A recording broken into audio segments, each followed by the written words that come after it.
want something just like this. Do-do-do-do-do-do. Do-do-do-do-do. Do-do-do-do-do. I want something just like this. Da-na-na, da-na-na. I want something just like this. Na, da-na-na, da-na-na-na-na-na. I want coffee. Crap! I just forgot. I went to the supermarket and I just realized I never bought creamer. Mother sucker. I need creamer for my coffee or I will die. Today is freaking Friday and I'm super excited because it's freaking Friday. You should be excited every day, but of course our favorite day of the week is normally Friday. Anyway, let's get into this. This week is Mental Health Awareness Week, and I did not know until yesterday that this whole week has been mental health awareness. And we have spoken about mental health a couple of times on this channel. I know that many of you do struggle with mental health issues like anxiety and depression, especially if you went through any kind of spiritual abuse. But aside from spiritual abuse, many people have experienced or are currently experiencing depression, anxiety, and things like that of that nature. And it is something that I feel like we don't really talk that much about. I feel like it's something that we do not address often. I also have first-hand experience in anxiety and depression. I shared my story with you guys before. But first, real quick, before we really dive into it, I just want to say thank you to those of you who joined me on the live yesterday. Yes, thank you. We had so much fun yesterday. I did a random live video. I was like, whatever, I did not tell anybody, I'm just gonna do it anyway. I just threw up a random live and I had the best conversation with a couple of you guys. I had so much fun. You guys are so funny, and I feel like that is something I would love to do more often. But anyway, let's get into this topic. I was thinking about it the other day and I realized that anxiety and depression holds us back so much more than I think we realize. Like, if you really think about it, how many people out there are going through anything that is holding them back from the things that they really want to do in life? And that main thing, that main source of what is playing the key role factor is anxiety or depression, or sometimes even both. I had dealt with anxiety for years. I took medication. I dealt with depression for years as well, on and off. I had my moments where my depression was really, really bad, to where I just was like, why am I even here? It's really hard to deal with. And if you're going through depression and anxiety, I just want you to know that you're not alone, and you can and you will get through it. If you think about going through depression, I usually just want to lay in bed. I'm not productive. I'm super uninspired. I'm super negative. I cannot think of anything other than my current situation or whatever is going on in my mind in that moment. And I don't do anything. I don't go out. I don't want to do all the things that I love to do. I don't want to write. I don't want to journal. I don't want to talk to people. It really holds us back. We all have the same 24 hours in a day, but when you're going through depression, not using those 24 hours in a day productively, or you're not using it to better yourself or to just experience and enjoy life, a lot of time is being wasted. And unfortunately, we don't know how much time we have left on this earth. Depression steals. It robs, it takes everything from you. It takes life from you, it takes joy from you, it can even take people from you if you're not careful. I say that we fight back and we say, hell to the no, I want to live my life, and I don't care what I have to do, what I have to go through to make this work, but I am not going to sit here and be depressed for the rest of my life, because we only have one freaking life, so you need to live that freaking life doing what the hell you want to do. Now let's talk about anxiety for a moment. Anxiety is really sneaky. It kind of pops in and then leaves. You could be doing well, having a great, wonderful day 1 minute. Then the next minute, all of a sudden, you're just feeling anxious. You're thinking about all these things that you shouldn't be thinking about. All of the thoughts that you're thinking are not serving you for the better purpose.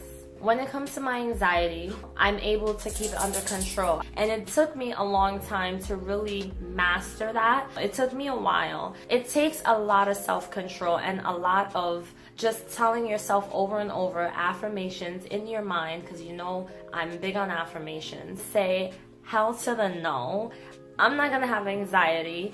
I have anxiety, but this anxiety is not gonna take over my entire day. It may take over my moment. It may take over a couple of minutes or an hour, but my anxiety is not gonna stop me from enjoying the rest of my day. Because like I said before, we all have only 24 hours in a day, each of us. And how we use those 24 hours depends on us, and you don't wanna waste it. So you may be wondering now, how do I get over this? Tina, how do I be a better person? How do I feel like a better person? The first thing I tell everyone straight up how it is. You cannot get over anxiety if you have an anxiety disorder. I may be wrong, but I personally feel anxiety is something that's just deep down. You may do well, but that's something that you really have to work on controlling if you don't want it to come up. Now, we're human. We're all gonna have anxious thoughts. We're all gonna go through anxiety at some times in our life. It's normal.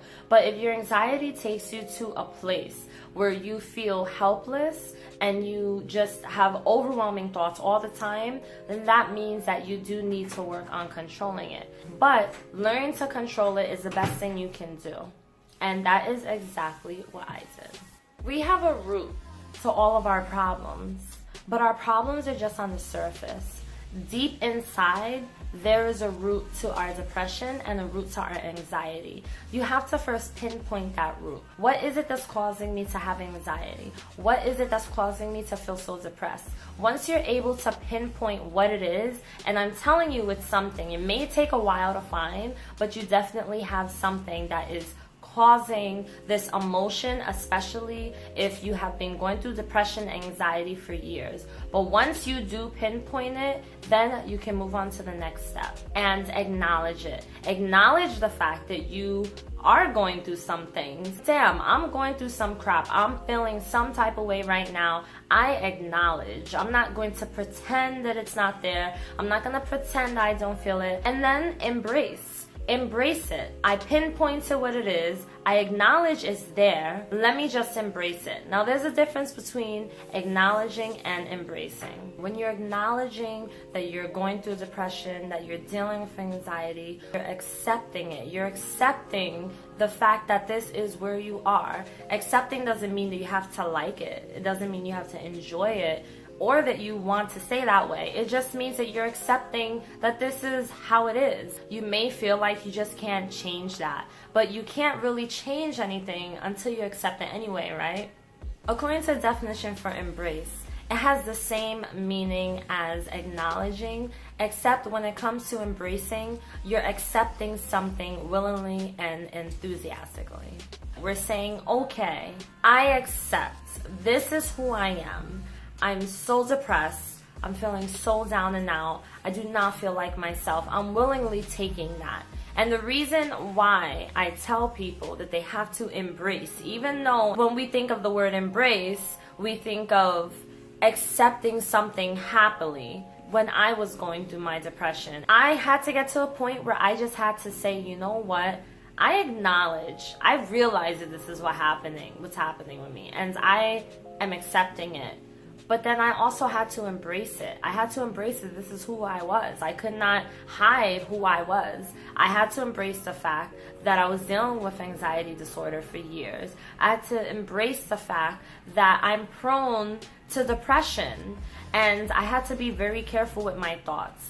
Unlike other people who just may be able to handle situations and handle pressure a lot easier and better than I was, I had to accept it. I saw that if I really tried my most hardest and I really dug deep, I could pull out the best of me, because the best of me was in there. It's just that it's so hard to see that, and it's so hard to understand and to really get a feel for that when you're going through whatever it is that you're going through in that moment. I told myself, I said, you know what? I'm going to do everything I can to try my most absolute hardest to change how I feel and how I think in order to change the person I am, because I was not happy with the person I was. I felt like I could be better, like I could do better. I will never advise anyone to do anything that I haven't already done for myself. So allow yourself to feel the emotion, feel the anxiety, feel what it is that you're going through. If you feel like you have something in you that is dying to come out, it's like you just need to unleash it.